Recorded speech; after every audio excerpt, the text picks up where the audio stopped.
Inombolo ngiyiyeke la eKZN ngakawoda nje ngibona lento la ayisangibuyisela ayibuyisele kwangempela and ngifuna ukuhamba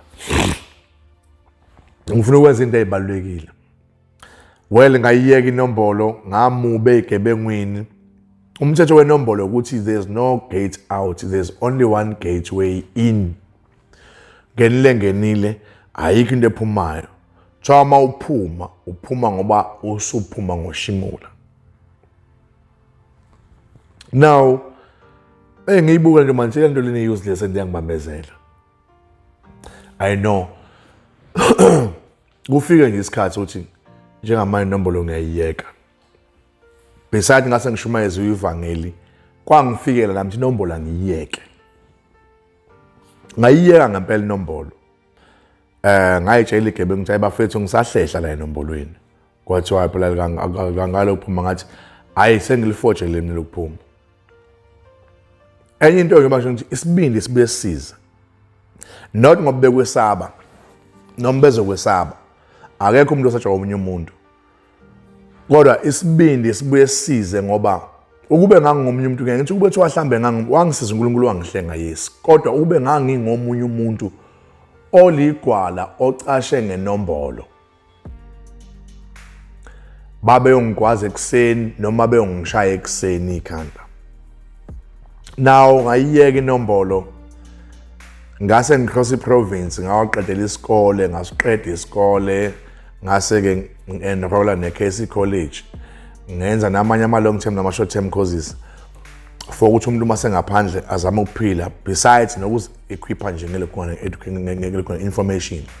Well sisuke nge9 ka June 2015 sisuka le eModabi sehle ngetransfer size la ngangithi ngifuna bangiseshoyo ngoba ngase ngiyaqualifya kumedium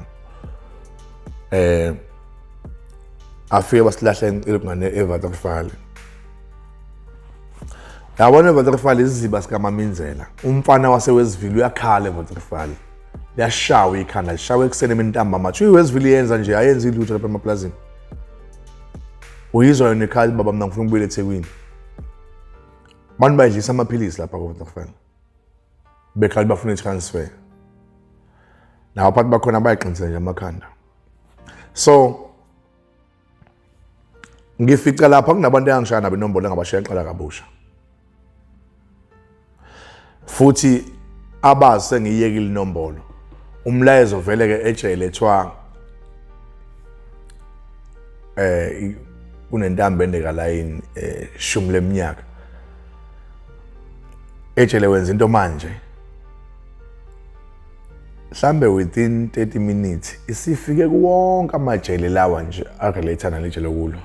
Enye information yemzwa amaphoyisa enye yanjiswa iziboshwa kodwa kakhulu ngamaphoyisa uthi isiboshwe sokuthi senze ukuthi so base bathi ngiyekile inombolo ngingene ku non smoking cell number 3 section C eVaterfall ngihlale ngibhale application ngakusasa ngibhale chaplain spiritual care ukuthi ngicela ukushumayela lelijele. Babuza ngizoshumayela laphi ngithi ngizoshumayela la phandle beneplasma kuphakwa hayi bangivumela ngempela bayi approve uchaplain kodwa engekho ayi approve ubuthelezi wayosekela mphathi hayi ngokuqala umsebenzi nje kamnandi wenkosi preaching the gospel, preaching the word of God. Ngibona ukuthi bakhona abantu aba interested, in fact many were interested. It's just that ngoba abanye bayesaba bawhooked lento enombolo. Now ngipreacha nje ngiya group of tizono mhlamba ukuthi ngipreacha ngithi yekani ukuthi nje ngipreacha nje just a sweet gospel nje ukuthi Jesus loves you, he died for our sins and stuff. Angimention izono zabo ngamagama angisho ukuthi you 28 you must stop sodomizing people. God destroyed Sodom and Gomorrah. Angina kulento leyo yabona. Angisho nokuthi stop theft, stop what.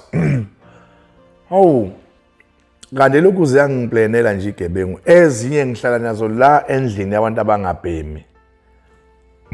Askis ngisakhumbula kwakumkhwanazi noSibu Mthimkhulu.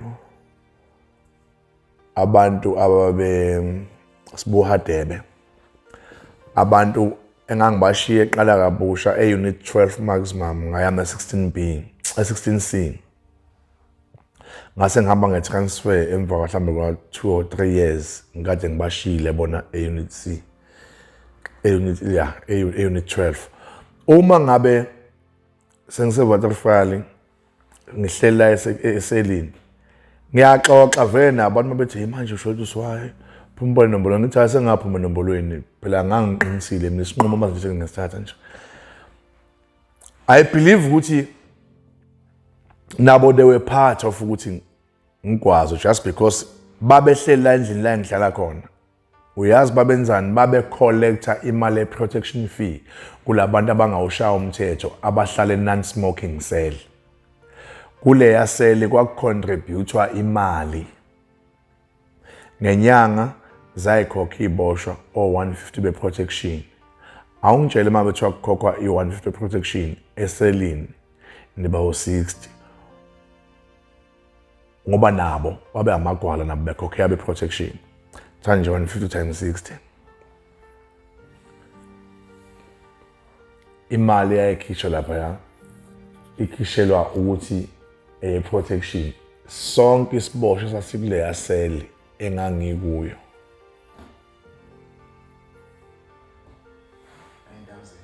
9,000 owawukhishwa. It's a lot of money jail. Bayikhiphela protection abanye abantu baphila kanjalo ke jail ukuthi bakhokhe protection. Lezi ayiboshwa zayikhokha le mali every month. Isiboshwa nesiboshwa kumele sikhiphe 150 every month we protection. Uma kungenjalo kumele store sithenge izinto zika 150 we protection. Kuphilwa kanjalo ke nje kunabantu abaphila nje ukuthi bayipasurvive kanjani cha bakhokhe protection. So ngelanga athi kimi uKinasi disibonda athi ndoda kumele ukhokhe 150 kwento zokucleana ka polish ngathi hayi mina ejele uhulumeni uyawuthengela ukona polish kwathi wayesolo ukuthi sishintshe nje kube bovu ubona kuhle nje ngathi mina nguthenga upolish ijele linawo polish. Hayi wathi asazi ngoba phela ena shuthi sojela ke uZulu umphathi uZulu wangwana ngoma. Aye ngimqondo umphathi ngakusasa umphathi ngizothola ukuthi ufuna 150 ka polish agxoma umphathi amela phansi lento la akayazi umphathi we section. Ngithi hayi okay athi basuke bezenzela nje mina ngihlangana nokuthi ibona ngani ijele leyo thenga upolish. Abiza uCleaners athi ngithini athi uCleaners hayi baba into yethu asendlini so bengifuna ukuthi umfowethu athenge lokhunjani upolish naye akwazi ukuthi ahlale kahle indlu ihlale iclean manje umfowethu yena akafuni ukuthenga upolish. Ngathi mina hayi ngeke ngize ngithenga upolish ijele la ikhokhela. La ithengele ijele cleaning material. So ayikube ngathi iyasuka lokho umphathi ayisihambile esendlini. Ngibabona behlangana behlukana nje ngingabi nandaba futhi hayi ngiyaqhubeka ngiyashumayela nje njalo ekseni ngiyashumayela. Makuphakwa njalo ekseni angiphuma ama cells ngiyaphuma ukuthi mhlambe ekhishwa ama cells athi ngibawa ukuphuma 8 7 bingasasebenzi 6 5 4 3 kube 2 bese kuba yi1 usually 2 na e1 kakhulukazi ngokuhlala abantu abaphuma nezipani nengxinyana nase2 i1 so bazothi mazivula vele yona kade ihambile ivuka ngo4 noma ngo3 bayivulela ejele ihambe epanini bese kuthi mhlambe i2 baphuma bambalwa bese kusala abanye abangasebenzi. So uma ngishumayela ngelinye ilanga ngishumayela ekseni nge-19 zika July 2015 ngisalo 18 months ukuthi ngiphume ejele.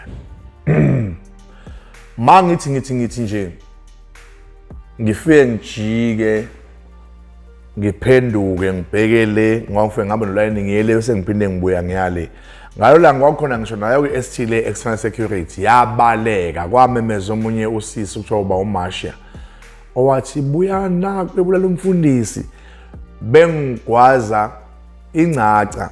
Ngiyambonga uNkulunkulu yabo lapha uNkulunkulu ngiyambonga ngoba angibonanga mina kwenzeka ngeke ngiqamba amangami nengakuzwa nje ngenza ukuthi xi kodwa ngitshela ukuthi ngasustain nje okuyinqatshana yokuncane kumhuzuko indlela okwakuliwa ngayo nami it was very deep in such a way ukuthi kwafuza abe ngasustain amanxeba ama deep holes and fuza abe ngaya esibhedlela ngenye indlela abe ngigwaza strong lokwangempela kodwa kwaqhakuke nje ijezi engangiliqokile and ngangingabaleki ngoba ngaze ngawa ngawela phansi ngiyakhumbula ukuthi omunye wayezonquma kanje angithi ngokwe gangsterism kuthiwa once a gangster always a gangster now bona mase bethunywa kuthunywa amajoni ne amajoni abantu abakanjani abantu aba well trained okay ijoni wonke umuntu uyalazi isoja ne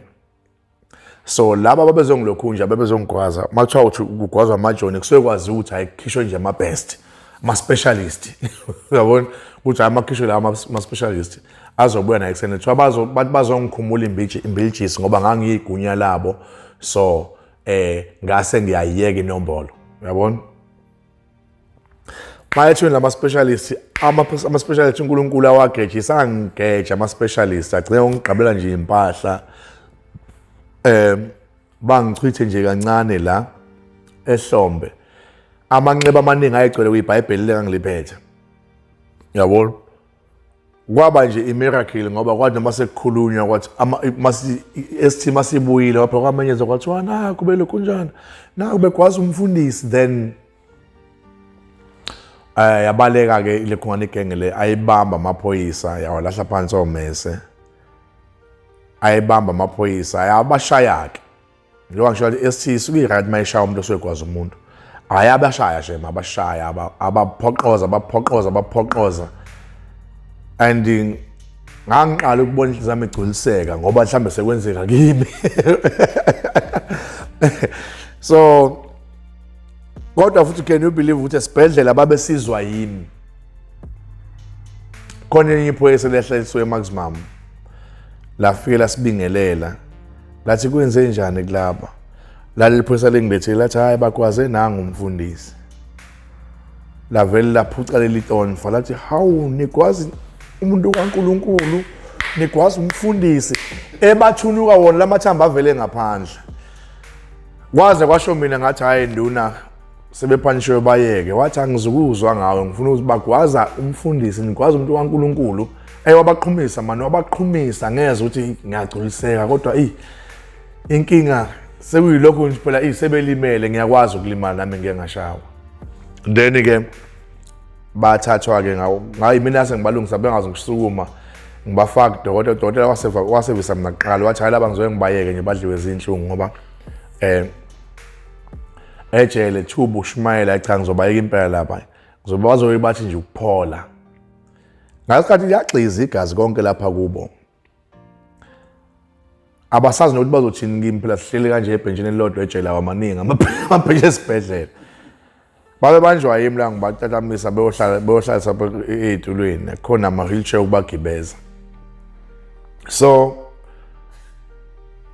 ngalelo langa ngakubona ubuhle bwaNkulunkulu and ngalibona icebo likaNkulunkulu la lento engiyenza manje engiyenza namhlanje ukuthi nocebo kaNkulunkulu there's a long plan for mina uNkulunkulu anayo there's a journey uNkulunkulu asafuna ukuthi ngithi kuyihamba eyaziwa yena ke namanje ukuthi iyophelela kuphi but I've seen uNkulunkulu ubuhle bakhe engithathe ngibeka ngabona ukuthi noNkulunkulu yamangaza ngempela kuze kube manje nalokho nje uthi uNkulunkulu uyawenza umlingo uNkulunkulu uyawenza umlingo I would have died laphana I could have died laphana yini ingenzakalanga so ubone nje uNkulunkulu has been there for mina kuze kuba manje okusho uNkulunkulu he knew ukuthi kofika isikhathi esinjengalesi ngase ngivele ngiqalile ngaphakathi ejele wabona uNkulunkulu no akungapheli ngaphakathi ejele nabantu ngaphandle abangibona ngifike ebantwini ngaphandle ngikhulume nabantu ngikhuluma njengamanje with the hope of ukuthi nakusasa ngizobe ngisakhuluma futhi nabantu as long nje ngisaphila uNkulunkulu will carry me through up until iplan yakhe ize ibe completed bese ethi ke hayi njengamanje you can sit down my son.